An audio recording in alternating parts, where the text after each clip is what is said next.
নমস্কার বন্ধুরা, মুন কিচেনে আপনাদের স্বাগত। আমাদের ইউটিউব চ্যানেলে নতুন হয়ে থাকলে চ্যানেলটিকে সাবস্ক্রাইব করে আমাদের পাশে থাকবেন।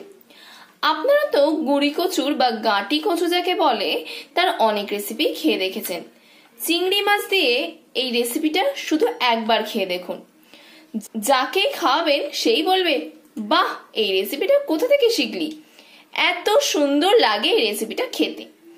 তো চলুন আর কথা না বাড়িয়ে আজকের আমাদের স্পেশাল গাঁটি কচুর রেসিপি বা গুঁড়ি কচুর রেসিপি। এখানে আমি একটা কড়া গরম হতে বসিয়ে দিয়েছিলাম। কড়াটা আমার গরম হয়ে গেছে। এতে দিয়ে দেব সর্ষের তেল। যেহেতু গাঁটি কচুর রেসিপি করব, গাঁটি কচুকে ভালো করে ছাড়িয়ে ধুয়ে নিয়েছি। 10-12টা গাঁটি কচু আছে। এবার এই তেলটা গরম হয়ে গেছে, তেলের মধ্যে দিয়ে দেব।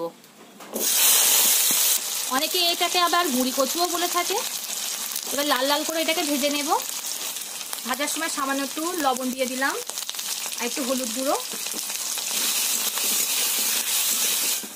আমি খুব সুন্দর করে ভেজে নিয়েছি, দেখুন গলে গেছে।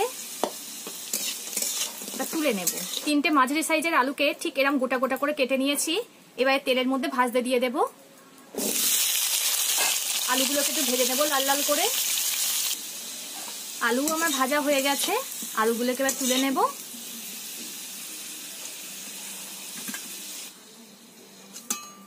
ওই তেলের মধ্যে আমি 10টা বড় বড় সাইজের, দেখুন কেমন বড় বড় সাইজের চিংড়ি মাছ এটা নিয়ে নিয়েছি। এবার তেলের মধ্যে দিয়ে দেব।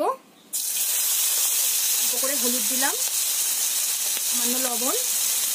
চিংড়ি মাছ খুব একটা বেশি ভাজবো না, ভাজতে একটু ছিদ্রি ছিদ্রির মতো হয়ে যায়, হালকা একটু নিড়ে তুলে নেব। ভাজা হয়ে গেছে, এবার তুলে নেব। চিংড়ি মাছের মাঝখানের দিকে যে কালো কালো মতো ছোটো ছোটো মতো থাকে, সেগুলো বাদ দিয়ে দেবেন। ওই তেলের মধ্যে আবার একটু সর্ষের তেল দিয়ে দিলাম। তেলটা গরম হয়ে গেছে, ওতে দিয়ে দিলাম অল্প করে কালো জিরে,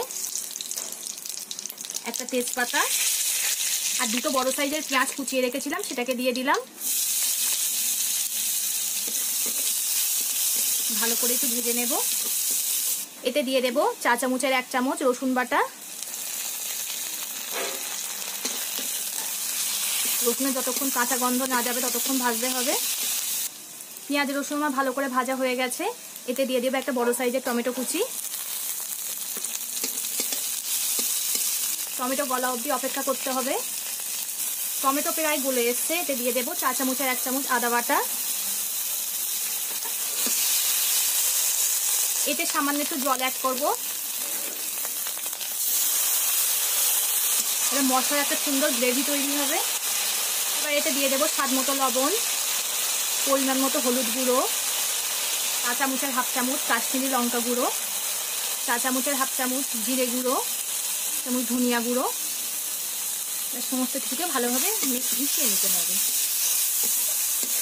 মশলা থেকে দেখুন কেমন তেল ছাড়ছে, তার মানে মশলাটা আমার কষে গেছে, বুঝে নিতে হবে। এই সময় দিয়ে দিতে হবে ভেজে রাখা গাঁটি কচু আর আলুগুলো। ভালো করে কষিয়ে নেব। যে কোনো তরকারি যত কষাবেন খেতে তত বেশি ভালো লাগবে। এবার এতে দিয়ে দিতে হবে ভেজে রাখা চিংড়ি মাছ। চিংড়ি মাছটা দিয়ে হালকা হাতে নাড়তে হবে, না তো মাছগুলো ভেঙে যাবে।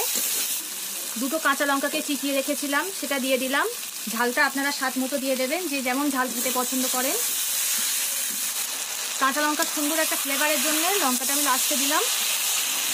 আমার সব কষানো হয়ে গেছে। এবার দিয়ে দেব পরিমাণ মতো জল।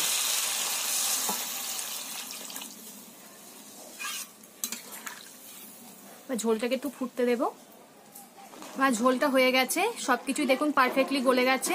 এতে 1/2 চামচ গরম মশলা দিয়ে দিলাম, দিয়ে নামিয়ে নেব।